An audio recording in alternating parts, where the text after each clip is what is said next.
What's up, YouTube? Welcome back, ladies and gentlemen. Guys, we're back on the pond again, guys. I know it's been a long time since I did a video like this. I've been doing a lot of shorts, and the reason why I've been doing a lot of shorts, guys, I just want to keep content out there for you guys.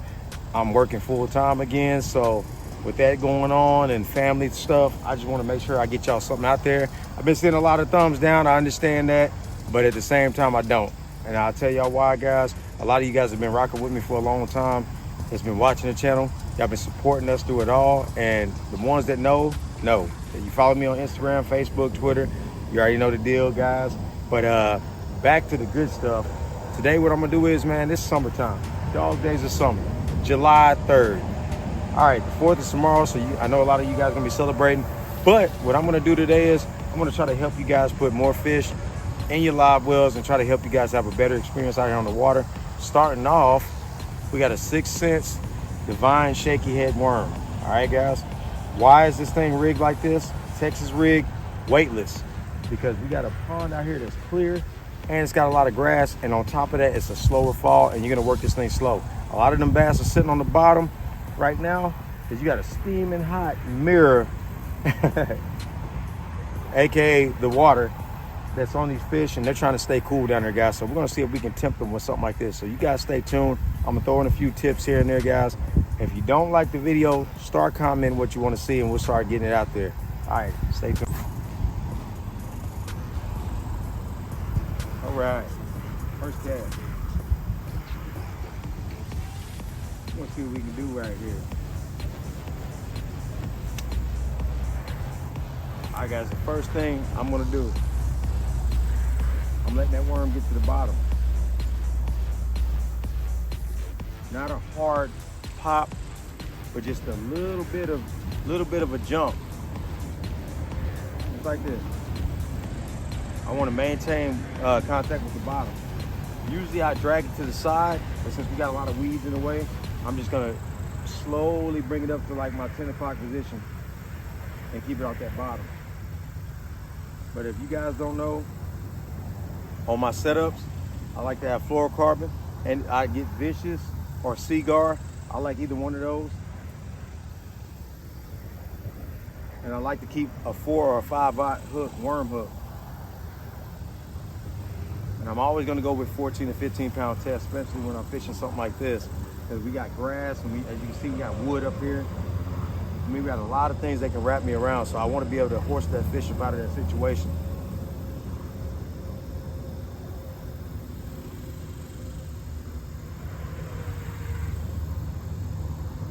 We're gonna take our time. There we go. Nice grass. We're gonna take our time. It's hot, guys. Don't get in a hurry. Just because it's summertime and I know the metabolism of the bass is up, you'll start seeing them chasing bluegills and whatnot. Don't get in a big hurry. That slow presentation will still win. It'll still win over that faster one.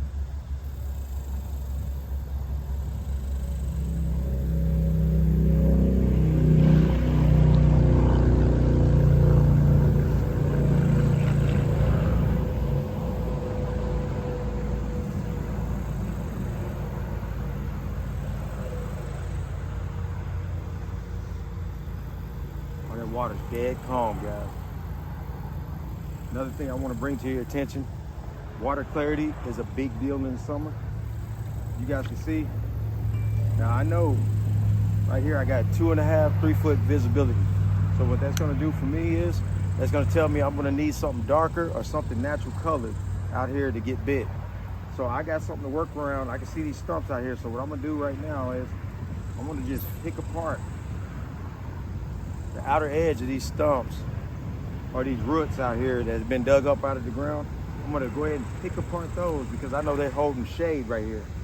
It's just like a dock, just like you would on the boat. Oh, there we go, a little bass right there.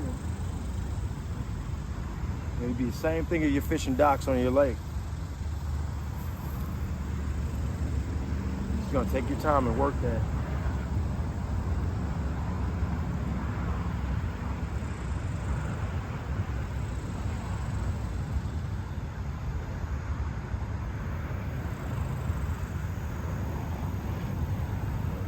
Right in between.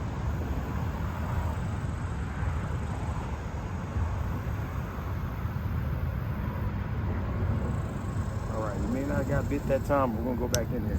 We're gonna hit another side right here.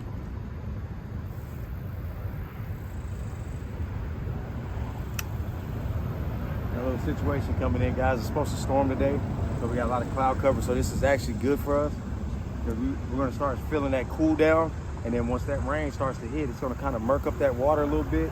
It's gonna help us. It's gonna help us kind of disguise. There you go. There he is, guys. Just like that. Just like that, baby. Just like that. Get him out of that wood. See, I was able to horse that fish out of there with that fluorocarbon, guys. Just caught us one.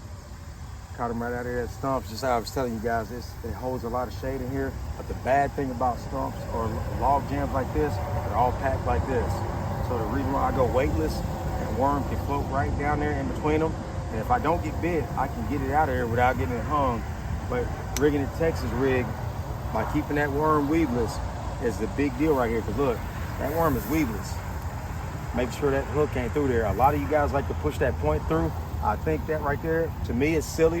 Why I say it's silly, because a lot of times when that fish hit that worm and you go to test that line or he tight lines you, what happens? He gets poked with that hook and he drops it. So you miss that fish. So get you something that can pull that hook. Get you a sharp hook for one, and also get you some gear that can pull that hook through that worm. All right, guys, when I say get you some good gear, get you a company. Me, my preference is always gonna be Arc rods.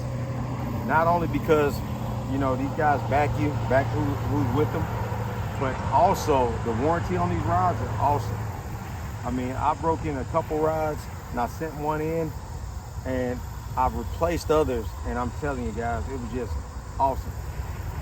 And on top of that, it's really, really hard to break them. I had to do some pretty gnarly stuff to break the ones I had. But on top of that, these things are just solid rods. And you're not gonna break the bank when you buy them. All right, we're gonna try something different. We know there's some underwater grass out there, right? We caught one off our log jam. So what we're gonna do is, to the left of me over here, I know there's grass over here. Now, what we're gonna do is we're gonna throw out here, let that worm sink. We'll let that worm sink down. Now we're fishing the bluegill beds that you don't get to see. You'll see some on the bank, but you have that same situation out here because that water's not very deep out in this area. It gets deeper towards the middle, straight ahead, but out towards here, you got a lot of bluegill beds over here. So we're just gonna drag across there. Watch your line too, keep in contact with your line. I know I'm looking back to talk to you guys, but we got a little bit of wind going, so I want you guys to be able to hear me. But you wanna watch that line too, because sometimes that worm, being weightless, they'll hit that on the fall. We got a little bit of wind here. That's disguising my bait a little bit. But you still want to watch that line, because when it gets distorted like that and all they can see is that silhouette, they'll go ahead and hit it.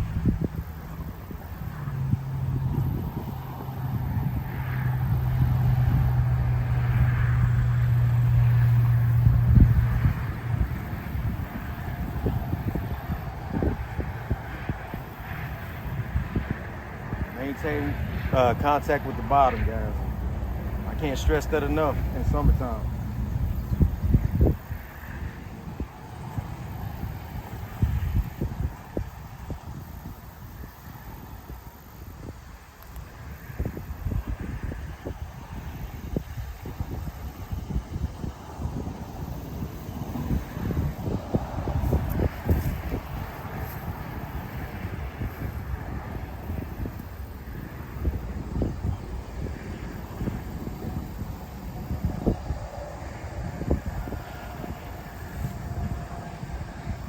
Drop it. Had one pick it up. Watch my line. The reason why you see me do this a lot of times, not because of backlash, guys, I'm letting it sink. If I didn't have all this grass right here, I'd have that rod tip pointed down so it can sink faster.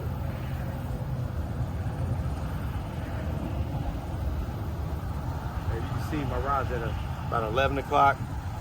10 o'clock position. I never have it way up here. I never high stick it. But if you get a hit way up here, you got to drop that rod. And what that does, it's going to create slack with that light worm on there.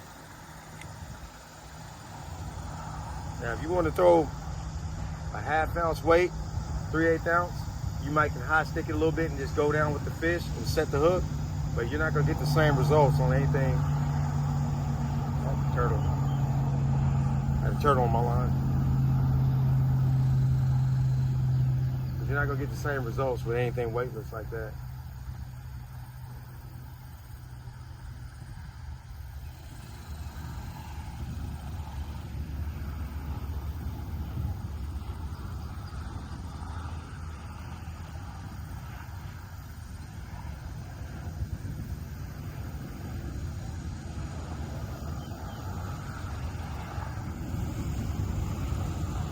We're gonna get out here a little deeper situation.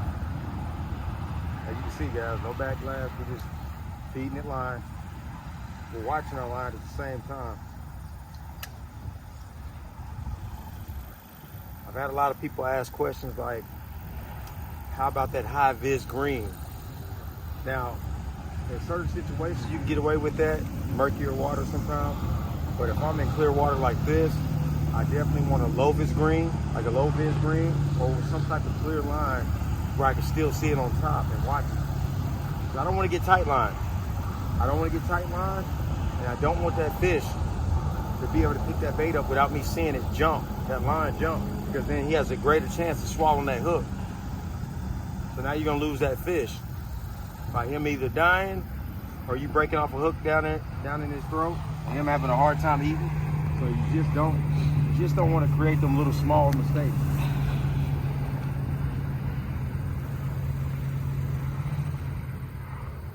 Maintaining that contact at the bottom. We're going for big fish, guys. We're not out here to catch a bunch of dinks that look cool.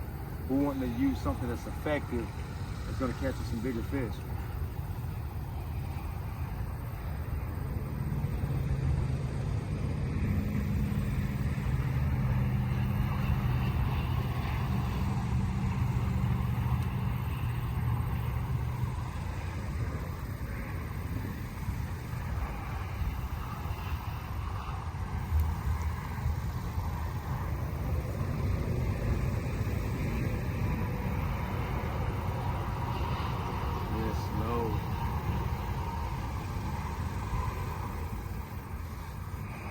Pop that grass off there. I got a little grass on there. Pop that grass off and let it fall. Sometimes I get a reaction strike like that.